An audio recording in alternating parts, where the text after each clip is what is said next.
Book 3, Chapter 19 of Resurrection. It had cleared up and was starlight.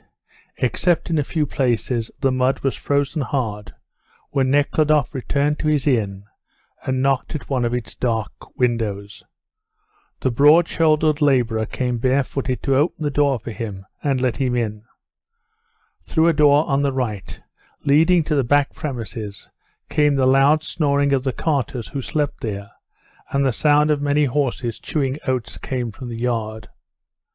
The front room, where a red lamp was burning in front of the icons, smelt of wormwood and perspiration, and someone with mighty lungs was snoring behind a partition. Nekhludoff undressed, put his leather travelling pillow on the oilcloth sofa, spread out his rug and lay down, thinking over all he had seen and heard that day. The boy sleeping in the liquid that oozed from the stinking tub, with his head on the convict's leg, seemed more dreadful than all else. Unexpected and important as his conversation with Simonson and Katusha that evening had been, he did not dwell on it. His situation in relation to that subject was so complicated and indefinite that he drove the thought from his mind, but the picture of those unfortunate beings inhaling the noisome air, and lying in the liquid oozing out of the stinking tub, especially that of the boy with his innocent face asleep on the leg of a criminal, came all the more vividly to his mind, and he could not get it out of his head. To know that somewhere far away there are men who torture other men by inflicting all sorts of humiliations and inhuman degradation and sufferings on them, or for 3 months incessantly to look on while men were inflicting these humiliations and sufferings on other men, is a very different thing. And Nekhludoff felt it. More than once during these 3 months he asked himself, "Am I mad because I see what others do not, or are they mad that do these things that I see?" Yet they, and there were many of them, did what seemed so astonishing and terrible to him with such quiet assurance that what they were doing was necessary and was important and useful work, that it was hard to believe they were mad, nor could he, conscious of the clearness of his thoughts, believe he was mad. And all this kept him continually in a state of perplexity.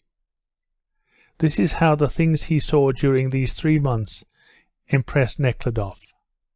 From among the people who were free, those were chosen, by means of trials and the administration, who were the most nervous, the most hot-tempered, the most excitable, the most gifted, and the strongest, but the least careful and cunning.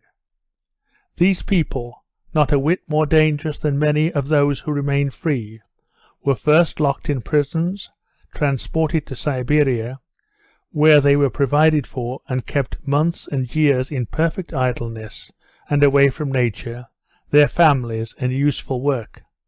That is, away from the conditions necessary for a natural and moral life. This firstly. Secondly, these people were subjected to all sorts of unnecessary indignity in these different places, chains, shaved heads, shameful clothing. That is, they were deprived of the chief motives that induce the weak to live good lives, the regard for public opinion, the sense of shame, and the consciousness of human dignity. Thirdly, they were continually exposed to dangers, such as the epidemics so frequent in places of confinement, exhaustion, flogging, not to mention accidents such as sunstrokes, drowning, or conflagrations, when the instinct of self-preservation makes even the kindest, most moral men commit cruel actions, and excuse such actions when committed by others. Fourthly, these people were forced to associate with others who were particularly depraved by life, and especially by these very institutions, rakes, murderers, and villains, who act on those who are not yet corrupted by the measures inflicted on them as leaven acts on dough. And fifthly, the fact that all sorts of violence, cruelty, inhumanity are not only tolerated, but even permitted by the government, when it suits its purposes, was impressed on them most forcibly by the inhuman treatment they were subjected to, by the sufferings inflicted on children, women, and old men, by floggings with rods and whips, by rewards offered for bringing a fugitive back, dead or alive, by the separation of husbands and wives, and the uniting them with the wives and husbands of others for sexual intercourse, by shooting or hanging them. To those who were deprived of their freedom, who were in want and misery, acts of violence were evidently still more permissible. All these institutions seemed purposely invented for the production of depravity and vice, condensed to such a degree that no other conditions could produce it, and for the spreading of this condensed depravity and vice broadcast among the whole population. Just as if a problem had been set to find the best, the surest means of depraving the greatest number of persons, thought Nekhludoff, while investigating the deeds that were being done in the prisons and halting stations. Every year hundreds of thousands were brought to the highest pitch of depravity, and when completely depraved they were set free to carry the depravity they had caught in prison among the people. In the prisons of Tamen, Ekaterinburg, Tomsk, and at the halting stations, Nekhludoff saw how successfully the object society seemed to have set itself was attained. Ordinary simple men, with their conception of the demands of the social and Christian Russian peasant morality, lost this conception and found a new one, founded chiefly on the idea that any outrage or violence was justifiable if it seemed profitable. After living in a prison, those people became conscious with the whole of their being that, judging by what was happening to themselves, all the moral laws, the respect and the sympathy for others, which Church and the moral teachers preach, was really set aside, and that, therefore, they too need not keep the laws. Nekhludoff noticed the effects of prison life on all the convicts he knew, on Fedorov, on Makar, and even on Taras, who, after 2 months among the convicts, struck Nekhludoff by the want of morality in his arguments. Nekhludoff found out during his journey how tramps, escaping into the marshes, persuade a comrade to escape with them, and then kill him and feed on his flesh. He saw a living man who was accused of this and acknowledged the fact. And the most terrible part was that this was not a solitary but a recurring case. Only by a special cultivation of vice, such as was perpetrated in these establishments, could a Russian be brought to the state of this tramp, who excelled Nietzsche's newest teaching, and held that everything was possible and nothing forbidden, and who spread this teaching first among the convicts and then among the people in general. The only explanation of all that was being done was the wish to put a stop to crime by fear, by correction, by lawful vengeance, as it was written in the books. But in reality nothing in the least resembling any of these results came to pass. Instead of vice being put a stop to, it only spread further. Instead of being frightened, the criminals were encouraged. Many a tramp returned to prison of his own free will. Instead of being corrected, every kind of vice was systematically instilled, while the desire for vengeance did not weaken by the measures of the government, but was bred in the people who had none of it. Then why is it done? Nekhludoff asked himself, but could find no answer. And what seemed most surprising was that all this was not being done accidentally, not by mistake, not once, but that he had continued for centuries, with this difference only, that at first the people's nostrils used to be torn and their ears cut off, then they were branded, and now they were manacled and transported by steam instead of on the old carts. The arguments brought forward by those in government service, who said that the things which aroused his indignation were simply due to the imperfect arrangements of the places of confinement, and that they could all be put to rights if prisons of a modern type were built, did not satisfy Nekhludoff, because he knew that what revolted him was not the consequence of a better or worse arrangement of the prisons. He had read of model prisons with electric bells, of executions by electricity recommended by Tard, but this refined kind of violence revolted him even more.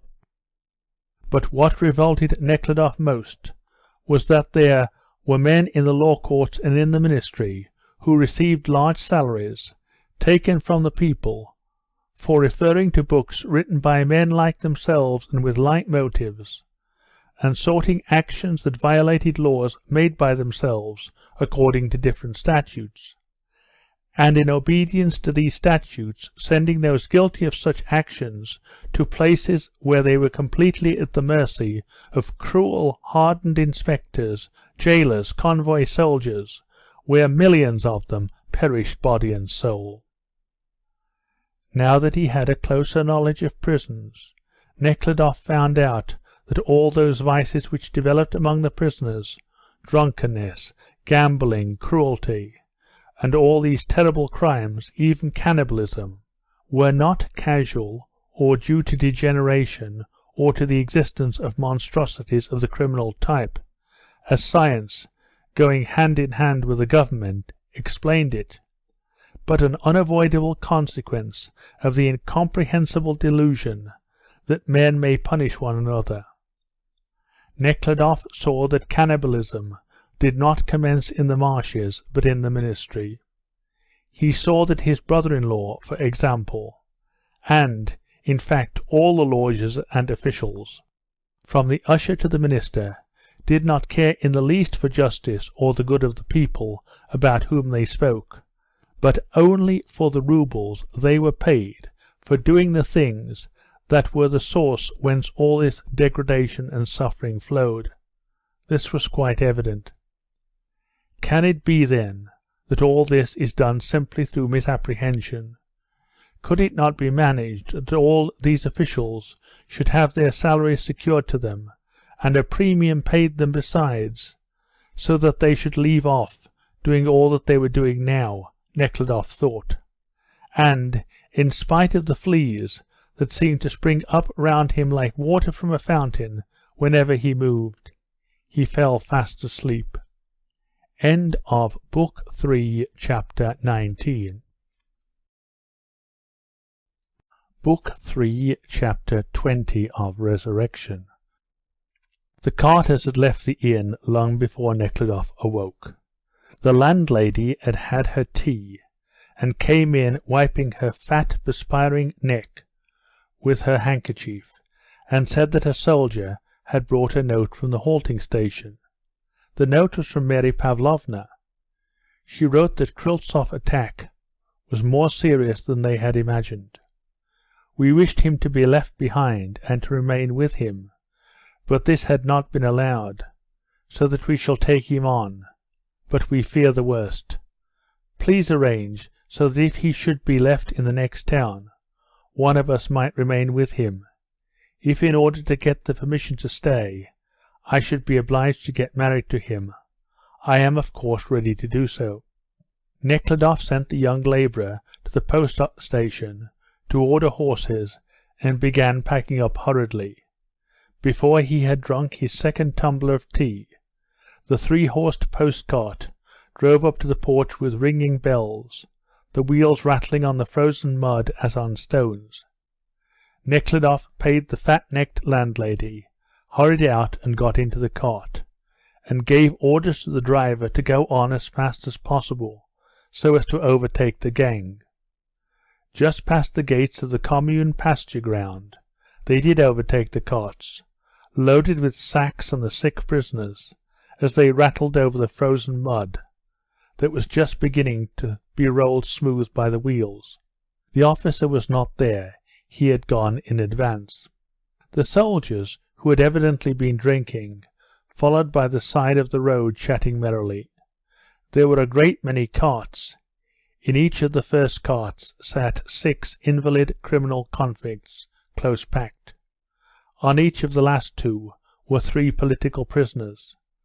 Novodvorov, Grabets and Kondratiev sat on one, Rintseva, Nabatoff, and the woman to whom Mary Pavlovna had given up her own place on the other, and on one of the carts lay Kryltzoff on a heap of hay, with a pillow under his head, and Mary Pavlovna sat by him on the edge of the cart. Nekhludoff ordered his driver to stop, got out and went up to Kryltzoff. One of the tipsy soldiers waved his hand towards Nekhludoff, but he paid no attention and started walking by Kryltzoff's side, holding on to the side of the cart with his hand. Dressed in a sheepskin coat, with a fur cap on his head, and his mouth bound up with a handkerchief, he seemed paler and thinner than ever. His beautiful eyes looked very large and brilliant. Shaken from side to side by the joltings of the cart, he lay with his eyes fixed on Nekhludoff, but when asked about his health, he only closed his eyes and angrily shook his head. All his energy seemed to be needed in order to bear the jolting of the cart. Mary Pavlovna was on the other side. She exchanged a significant glance with Nekhludoff, which expressed all her anxiety about Kryltzoff's state, and then began to talk at once in a cheerful manner. "It seems the officer is ashamed of himself," she shouted, so as to be heard above the rattle of the wheels. Bousovkin's manacles have been removed, and he is carrying his little girl himself. Katusha and Simonson are with him, and Vera too. She has taken my place." Kryltzoff said something that could not be heard because of the noise, and frowning in the effort to repress his cough, shook his head. Then Nekhludoff stooped towards him so as to hear, and Kryltzoff, freeing his mouth of the handkerchief, whispered, "Much better now, only not to catch cold." Nekhludoff nodded in acquiescence, and again exchanged a glance with Mary Pavlovna. "How about the problem of the 3 bodies?" whispered Kryltzoff, smiling with great difficulty. "The solution is difficult." Nekhludoff did not understand, but Mary Pavlovna explained that he meant the well-known mathematical problem which defined the position of the sun, moon, and earth, which Kryltzoff compared to the relations between Nekhludoff, Katusha, and Simonson. Kryltzoff nodded to show that Mary Pavlovna had explained his joke correctly. "The decision does not lie with me," Nekhludoff said. "Did you get my note? Will you do it?" Mary Pavlovna asked. "Certainly," answered Nekhludoff, and noticing a look of displeasure on Kryltzoff's face, he returned to his conveyance, and holding with both hands to the sides of the cart, got in, which jolted with him over the ruts of the rough road. He passed the gang which, with its grey cloaks and sheepskin coats, chains and manacles, stretched over 3/4 of a mile of the road. On the opposite side of the road Nekhludoff noticed Katusha's blue shawl, Vera Doukova's black coat, and Simonson's crochet cap, white worsted stockings, with bands, like those of sandals, tied round him. Simonson was walking with a woman and carrying on a heated discussion.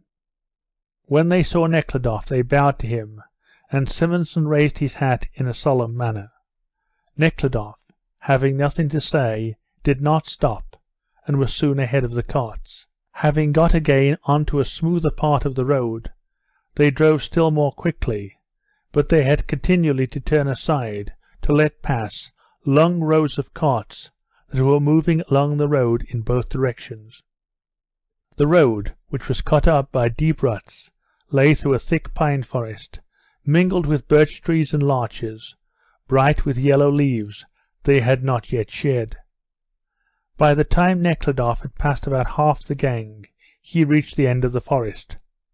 Fields now lay stretched along both sides of the road, and the crosses and cupolas of a monastery appeared in the distance. The clouds had dispersed, and it had cleared up completely. The leaves, the frozen puddles, and the gilt crosses and cupolas of the monastery glittered brightly in the sun that had risen above the forest. A little to the right, mountains began to gleam white in the blue-grey distance, and the trap entered a large village. The village street was full of people, both Russians and other nationalities, wearing peculiar caps and cloaks. Tipsy men and women crowded and chattered round booths, traktirs, public houses, and carts. The vicinity of a town was noticeable. Giving a pull and a lash of the whip to the horse on his right, the driver sat down sideways on the right edge of the seat, so that the reins hung over that side, and with evident desire of showing off, he drove quickly down to the river, which had to be crossed by a ferry. The raft was coming towards them, and had reached the middle of the river. About 20 carts were waiting to cross. Nekhludoff had not long to wait. The raft, which had been pulled far up the stream, quickly approached the landing, carried by the swift waters. The tall, silent, broad-shouldered, muscular ferryman, dressed in sheepskins, threw the ropes and moored the raft with practised hand, landed the carts that were on it, and put those that were waiting on the bank on board. The whole raft was filled with vehicles and horses shuffling at the sight of the water. The broad, swift river splashed against the sides of the ferryboats, tightening their moorings. When the raft was full, and Nekhludoff's cart, with the horses taken out of it, stood closely surrounded by other carts on the side of the raft, the ferryman barred the entrance, and paying no heed to the prayers of those who had not found room in the raft, unfastened the ropes and set off. All was quiet on the raft. One could hear nothing but the tramp of the ferryman's boots and the horses changing from foot to foot. End of Book 3, Chapter 20.